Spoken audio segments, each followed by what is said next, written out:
अस्सलाम वालेकुम स्टूडेंट्स। अच्छा स्टूडेंट्स, मैं आज आप लोगों को ना एक छोटा सा फार्मूला यानी चंद बातें हैं जो मैं आप लोगों को आज बता दूं, समझा दूं। इस पे अगर अमल करना शुरू कर दें ज़िंदगी में कोई ऐसा काम नहीं जो आप लोगों का रह जाए।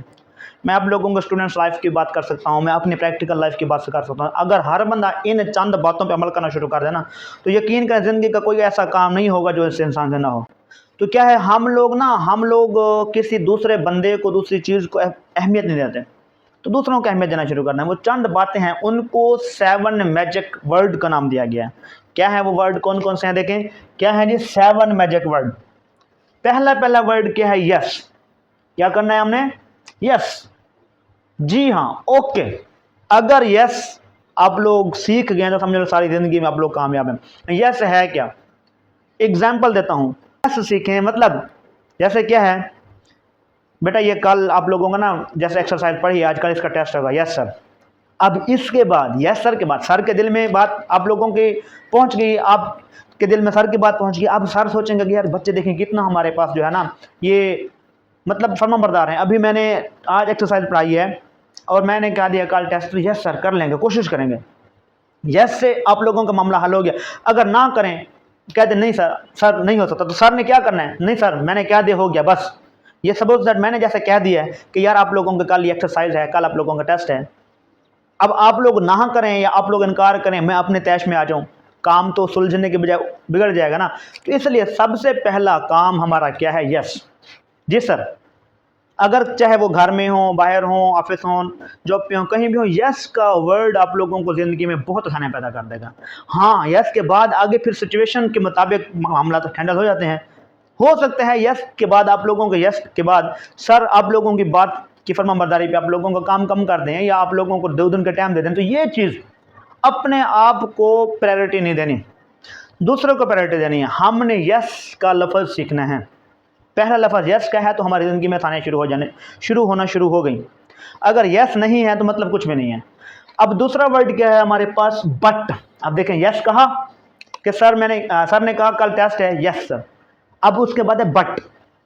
यस सीख लिया आप लोगों ने, अब यस के बाद आप लोगों ने कह दिया यस सर कर लेंगे, लेकिन आपने टेस्ट दे दिया, जी सर हम करेंगे, ओके सर, लेकिन सर इनमें से ना हमें चंद क्वेश्चन की समझ आई है, चंद के नहीं है, या चंद हमने पढ़े नहीं हैं सर। लेकिन ये है कि अब जाके घर हम कोई काम आ सकता है, हमें हम वो काम करें, टेस्ट तैयार ना हो सके तो फिर इशू है, लेकिन सर ये इसमें थोड़ा सा हमें कमी पेशी कर। तो लेकिन वाला वर्ड आप लोग अगर सीख लें तो समझ लें आप लोगों के आने वाले मुश्किलात को आसानी पैदा होने के लिए रास्ते मिल गए।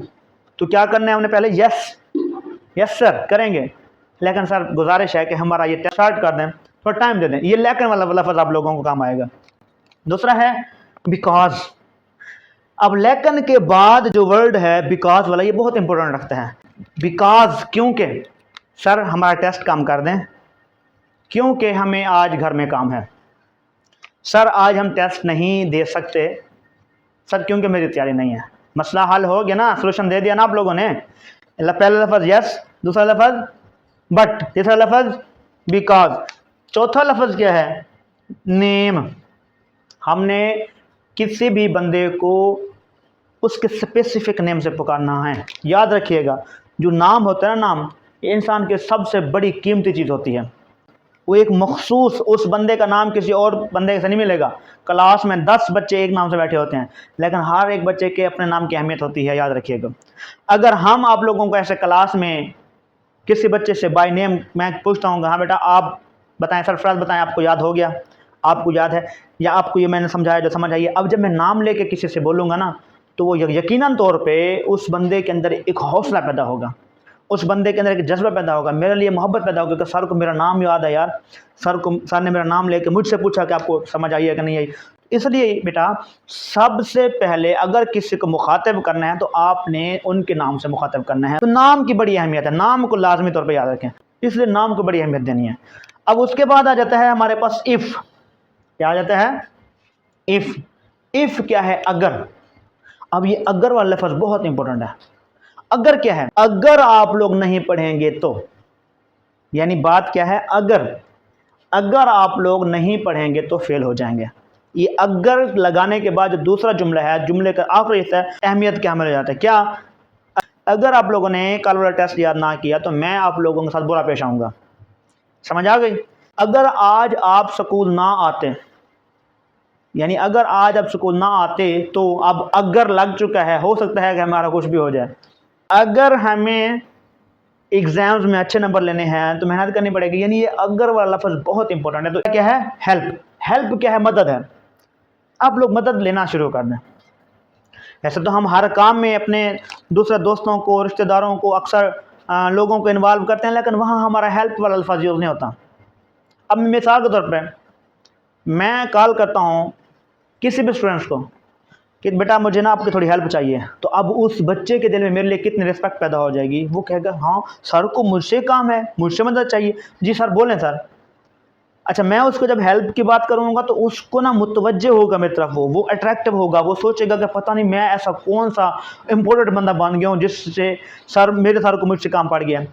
या आप लोग अपने दोस्तों से, भाई सर मुझे आपसे हेल्प चाहिए, तो वो हेल्प का लफ्ज़ कैसे, अगर मैं यही बात करता, अब हेल्प क्या चाहिए, मैं कहता हूँ कि यार मुझे आपसे हेल्प चाहिए, बेटा मुझे आपसे हेल्प चाहिए, जी सर हुक्म करें सर। सर ये है कि वो ना मेरे स्कूल में एक बुक रह गई, आप ना वो लेते आइएगा, मुझे घर में दे दीजिएगा।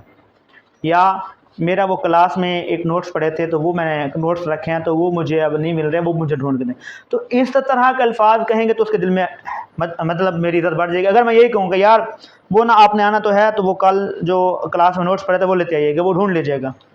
यार आपने आना तो है तो मेरी बुक्स जो पढ़ी है वो इस तरह के अगर अल्फाज यूज़ करूँगा मैं, तो उस बंदे को लगेगा ये हुक्म दे रहा है मुझे। अब मैं नौकर थोड़ी हूँ इसका कि मैं अपना हर काम इसकी बात मानता रहूँ, स्कूल में भी इसकी बात मानूँ, स्कूल के बाद की इसकी बात मानूँ। यानी आप लोगों ने हेल्प का लफ्ज़ यूज़ करना है। हेल्प का लफ्ज़ में आप लोगों की ज़िंदगी में आसानियाँ पैदा करनी है।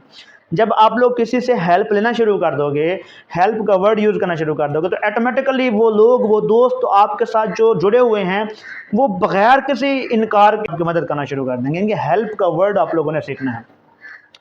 लास्ट में है इम्पोर्टेंट बात है जी, थैंक्स। क्या है? लास्ट है और इम्पोर्टेंट है, थैंक्स, शुक्रिया। आजकल बहुत कम है ये यूज़, बहुत कम है, और आप लोगों को अंदाज़ा होना चाहिए। यकीनन मैंने अपनी ज़िंदगी में इसको बहुत अप्लाई किया, बहुत कुछ सीखा मैंने इससे। मैं अक्सर, चाहे वो मेरे स्टूडेंट्स हैं या मेरे दोस्त हैं या कोई भी, मैं उनको ना दे थैंक्स का लफ्ज़ यूज़ करता हूँ। जब मेरे साथ कोई बंदा हेल्प करता है मेरी, या मेरे कोई काम करता है, मैं उसका वाकई तौर पर, अब मैं अक्सर बैठे होते हैं ना आप लोगों के सामने, वैसे ज़रूरत तो नहीं होती, अक्सर कोई बच्चा क्या करता है, कोई भी चीज़ लेके आते हैं तो वो कहते हैं सर आप खाएं, मैं उसको कहता हूँ थैंक्स बेटा, शुक्रिया, मैंने नहीं खाना, जज़ाकल्लाह, आप खाएं। तो ये अल्फाज उसको, एक तो उसके दिल में मोहब्बत पैदा कर दी, दूसरा इसका फ़ायदा ये है कि हमें तहज़ीब सिखाते हैं। अब किसी बच्चे ने आप लोगों में से किसी को चीज़ ले ली है ना, वो लेने के बाद वापस जब देगा तो ऐसे फेंक देगा, ना उसको हाथ में जैसे ली है वैसे देगा, ना उसका शुक्रिया अदा करेगा, जिससे दोबारा उस बंदे को फिर अगर ज़रूरत पड़ेगी तो कोई चीज़ मिलनी नहीं है। तो इसलिए लाजमी तौर पे दूसरों का शुक्र अदा करना है, क्योंकि हदीस पाक भी है कि जो इंसान का शुक्र अदा नहीं करता वो अल्लाह पाक का शुक्र अदा नहीं कर सकता। यानी पहले हमें दूसरों का शुक्र अदा करना सीखना है, दोस्तों का शुक्र अदा करना सीखना है। जब तक हम दोस्तों का शुक्र अदा नहीं करेंगे, इंसानों का शुक्र अदा नहीं करेंगे, लोगों का शुक्र अदा नहीं करेंगे, तो हम अल्लाह का शुक्रगुज़ार नहीं हो सकते, क्योंकि अल्लाह भी इंसानों के हकूक़ जो है वो सबसे पहले देखते हैं। इसलिए दूसरों के साथ ये थैंक्स वाला लफ्ज़ यूज़ करना शुरू कर दें, शुक्र अदा करना शुरू कर दें, शुक्रगुजारी वाले बन जाएं, अपने अंदर तकब्बुर ख़त्म करें। आप लोगों के अंदर जो ये एक किस्म का जलसी है ये ख़त्म करें, दूसरों का शुक्र अदा करना शुरू कर दें, ताकि आप लोगों के काम में आसानी पैदा हों। तो ये 7 मैजिक वर्ड थे, इसको अगर अप्लाई करेंगे ज़िंदगी में तो इंशाल्लाह आप लोगों को ज़रूर कामयाबी मिलेगी, और हर जगह पर मिलेगी। लाज़मी नहीं है स्टडी में, ये स्टडी लाइफ हमारी और है, इसके बाद प्रैक्टिकल लाइफ आएगी, इसके बाद हमारे पास जो फील्ड वर्क है वहाँ भी मैंने अपनी ज़िंदगी में अल्हम्दुलिल्लाह ये अल्फाज जब से इस्तेमाल करना शुरू किया तो यकीनन मुझे बहुत इसका फ़ायदा हुआ है। मैं आप लोगों से भी यही कहता हूँ कि इन छोटे छोटे बातों पर अमल करना शुरू कर दें, ज़िंदगी में आप लोगों को कभी नाकामी आ नहीं सकती।